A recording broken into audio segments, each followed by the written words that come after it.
లోకరక్షకుడు భక్తులను ఆశీర్వదించి ప్రేమను పంచాలని భక్తులను ఉద్దేశించి ప్రసంగించారు. 100 వసంతాలు పూర్తి చేసుకున్న సందర్భంగా మెదక్ కెథడ్రిల్ దయాసిన్తో భక్తులకు శుభాకాంక్షలు తెలియజేశారు. బుధవారం తెల్లవారుజామున శిలువ ఊరేగింపుతో మొదటి ఆరాధన ప్రారంభమైంది. భక్తులకు చరిత్రను ఘనత తెలియజేశారు. యేసుక్రీస్తు తల్లి మరియమ్మ ప్రస్తావన తెలియజేశారు. క్రిస్మస్ సందర్భంగా ఆసియా ఖండంలోనే అతిపెద్ద చర్చ్ను 100 వసంతాలు పూర్తి చేసుకున్న సందర్భంగా విద్యుత్ కాంతులతో ప్రత్యేక అలంకరణ చేశారు.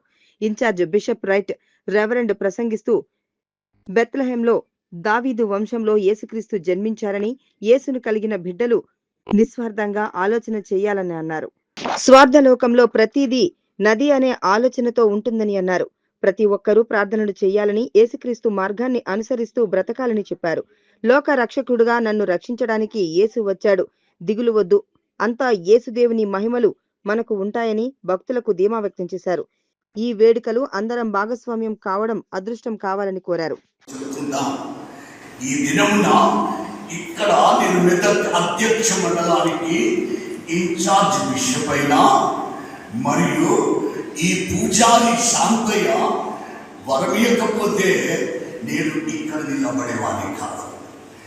గారు మీకు నిండు కృతజ్ఞతలు తెలియచేస్తూ మీకును సంఘ సెక్రటరీ ట్రెజరర్ గారికి మరియు స్టీఫోర్డ్ గారికి కమిటీ బిడ్డలందరికీ కూడా నా నిండు కృతజ్ఞతలు తెలియచేస్తున్నాను.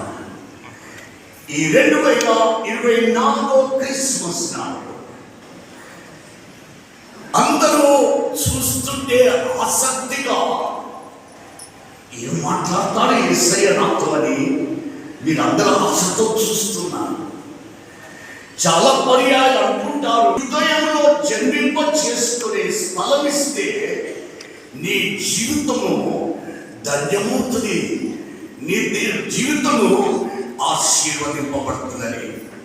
నిజంగా మన జీవితాలలో యేసు జన్మించే మన జీవితము ఆనాడు మరియలో ఎలా యేసు తన గర్భంలో మోసినప్పుడు ఆమె జీవితంలో చూసిన పొందిన అనుభవాలు, సహోదర సహోదరి, నీ హృదయంలో ఆ ప్రభువుకు చోటిస్తే తప్పకుండా నీవే ఆనాడు మరియనే కాదు, ఈ దినము ఆ ఆశీర్వాదాలు దేవుడు నీకు ఇవ్వాలని ఆశిస్తున్నాను.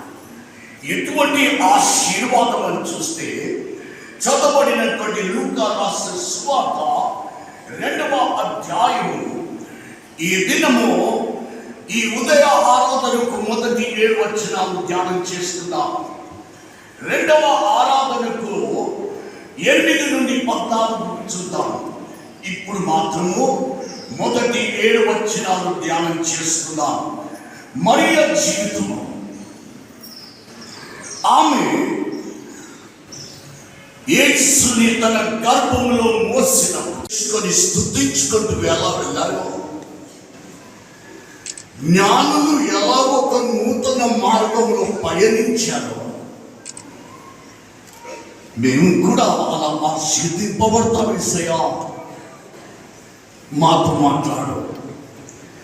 ఈ మహాదేవాలయము 100 సంవత్సరాల ప్రతిష్ట వార్షికోత్సవం జరుపుకుంటున్న ఈ దినమున దేవా, ఈ దేవాలయంలో మా జీవితాలను కూడా రక్షకునికి ప్రతిష్ఠించుకోవడానికి మాతో మాట్లాడమని యేసుని నామమున ప్రార్థిస్తున్నాను తండ్రి, ఆమేన్. దయచేసి రక్షకుని జన్మదినాన్ని పునస్కరించుకొని 2024వ సంవత్సరము కూడా యేసు జన్మను ఇంత ఆనందంగా సంతోషంగా ప్రపంచమంతా జరుపుకుంటుంది. ఎందుకంటే ఆయన లోకరక్షకుడుగా జన్మించినందుకు.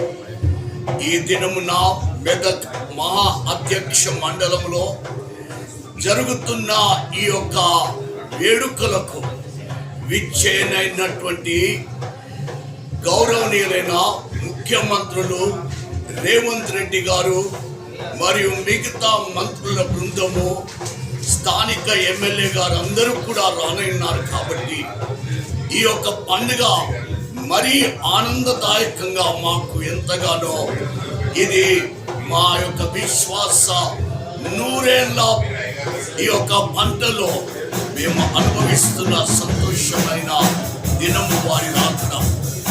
ఈ సమయంలో ముఖ్యంగా 100 సంవత్సరాలు ఈ దినమున ఈ మెదక్ మహాదేవాలయం యొక్క ప్రతిష్ట వార్షికోత్సవం జరుపుకుంటున్న ఈ సంబరాల